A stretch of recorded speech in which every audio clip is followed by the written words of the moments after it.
US-based tech jobs. I have my resume template that I have carefully crafted over the years. The first thing you see at the top is first and last name. On the next row, we've got your email, your phone number, and the city and state that you live in. I see a lot of people putting their full address on their resume, and you only really need to put city, state, or zip code. The next thing you'll see in my resume on the right is a QR code with a LinkedIn logo right below it. This takes people to my LinkedIn. I think it's pretty cool to have one up here because it makes your resume stand out in a pile of resumes that might look similar to this. Next, we have the skills section. People aren't really hiring you for what you did at previous roles. They're hiring you for the skills that you utilized and the skills you gained and the experience that you gained in those previous roles. I like to put the skills in an invisible table here. So if you'll notice, the bullet points are lined up perfectly in 3 columns. I think that looks really clean and nice and organized. You can put hard or soft skills. I like a combination of both.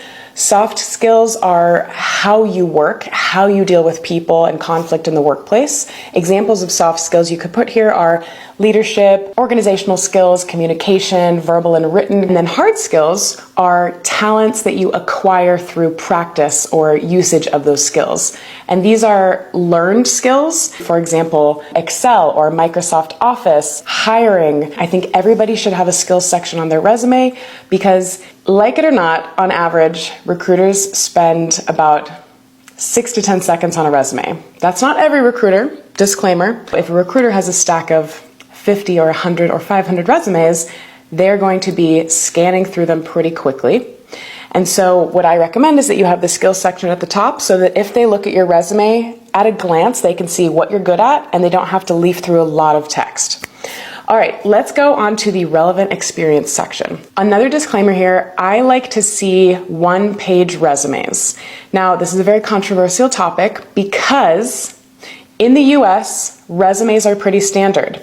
In other parts of the world, like for example Europe, some people use a CV instead of a resume, which stands for curriculum vitae, and I believe that is Latin for the story of your life. And so a CV is often a 5-page or more document that lists out all of the publications, all of the awards you've ever had, all of the memberships and associations and licenses that you have, books that you've written, talks that you've given or attended, every single job you've ever had. Alternatively, a resume, which is used for most US-based tech jobs, is 1 page. If you're watching this video and you're thinking, but I have 25 years of experience, how am I supposed to fit that on 1 page?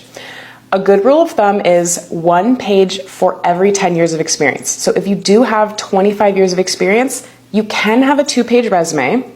However, like I said before, if a recruiter is only looking at your resume for 10 seconds, you think they're going to flip to that 2nd page?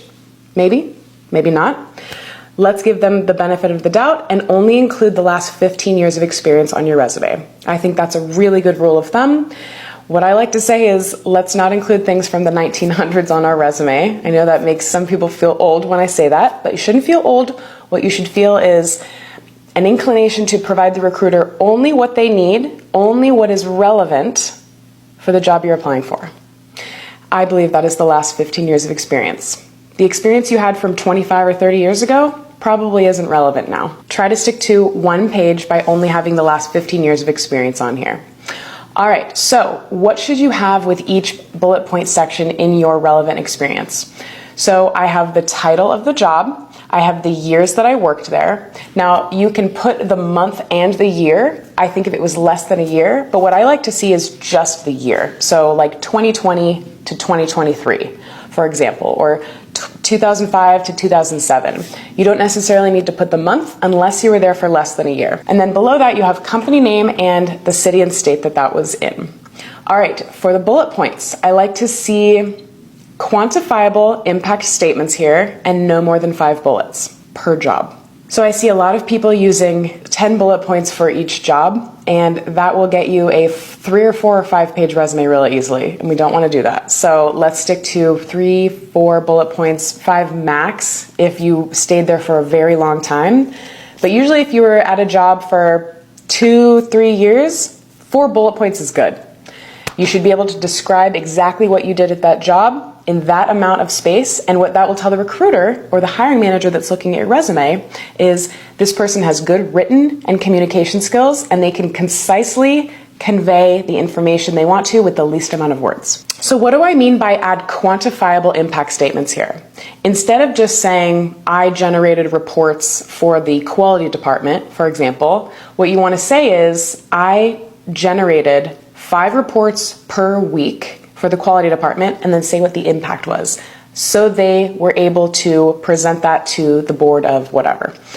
So what that will do is, instead of you just saying on your resume what you did every day, your daily job duties, which we don't want to do, we want to say what impact we had at the company. And this is going to come in handy later when you ask for a raise or a promotion someday, because the manager is going to want to know, what impact did you have at the company? What positive impact did you have? What changes did you make? What money did you help the company make? What money did you help the company save? What goals did you help the company reach? So not only can you use that information to ask for a raise or a promotion, that should also be on your resume. All right, so as you can see, I've got a couple different sections for different jobs that I've had here. And if we scroll to the bottom, I've got the education section.